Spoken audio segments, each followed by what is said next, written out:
ಡಾಲಾಯ್ತ್ ಅವರ ಸಾರಥ್ಯದಲ್ಲಿ the Friday times news.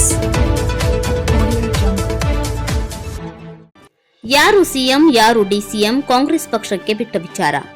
ರಾಜಕಾರಣಕ್ಕೆ ತನ್ನದೇ ಆದ ವಿಧಿವಿಧಾನಗಳಿವೆ. ಯಾವುದೇ ಪಕ್ಷಗಳಿರಲಿ ಏನೇ ಇರಲಿ ಅದೇ ರೀತಿ ನಡೆಯುತ್ತೆ.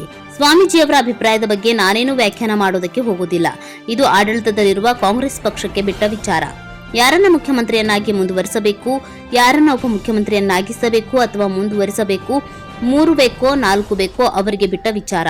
ಅವರ ಆಂತರಿಕ ವಿಚಾರದಲ್ಲಿ ನಾವು ಕಮೆಂಟ್ ಮಾಡುವುದಿಲ್ಲ ಎಂದು ಬಸವರಾಜ ಬೊಮ್ಮಾಯಿ ಹೇಳಿದರು.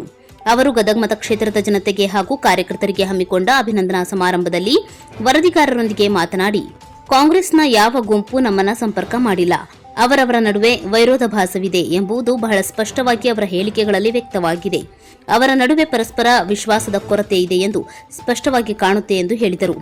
9ನೇ ತರಗತಿಯ ಪಠ್ಯಪುಸ್ತಕದಲ್ಲಿ ವೀರಶೈವ ಪದ ತೆಗೆದಿದ್ದಾರೆ ಎಂದು ಅಂತಿದ್ದಾರೆ. ನಾನದನ್ನು ಗಮನಿಸಿಲ್ಲ.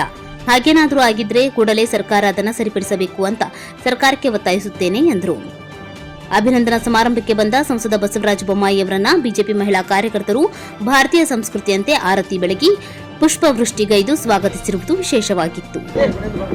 ಆದರೆ ರಾಜಕಾರಣ ತಂದೆ ಆದಂಥ ವಿಧಿವಿಧಾನಗಳಿದೆ. ಯಾವುದೇ ಪಕ್ಷ ಇರಲಿ ಏನಾರು ಇರಲಿ ಆ ಪ್ರಕಾರ ಆಗ್ತದೆ.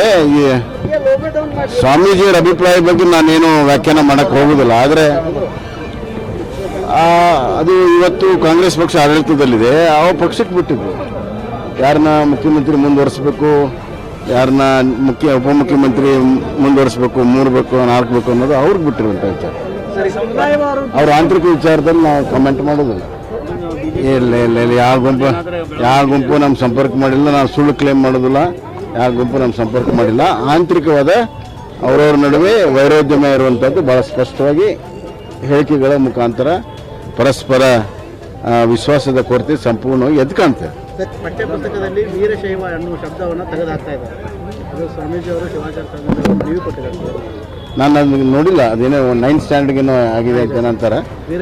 ಅದು ನಾನು ಗಮನಿಸಿಲ್ಲ. ಅದೇನೋ ಹಂಗೆ ಆಗಿದ್ರೆ ಸರಿಪಡಿಸ್ಬೇಕಂತ ನಾನು ಸರ್ಕಾರಕ್ಕೆ ಒತ್ತಾಯ ಮಾಡ್ತೀನಿ. ಈಗ ಹೊಸದಾಗಿ ವ್ಯಾಖ್ಯಾನ ಮಾಡುವಂಥದ್ದು ಕಾಂಗ್ರೆಸ್ ಪಕ್ಷದಲ್ಲಿ ನಡೆದಿದೆ. ಅಸಲಿ ರಾಜಕಾರಣ ಬೇರೆ ಇದೆ, ಹೊರಗಡೆ ವಾದ ಮಾಡೋದು ಬೇರೆ ಇದೆ. ಇದು ಭಾಳ ಸ್ಪಷ್ಟವಾಗಿದೆ.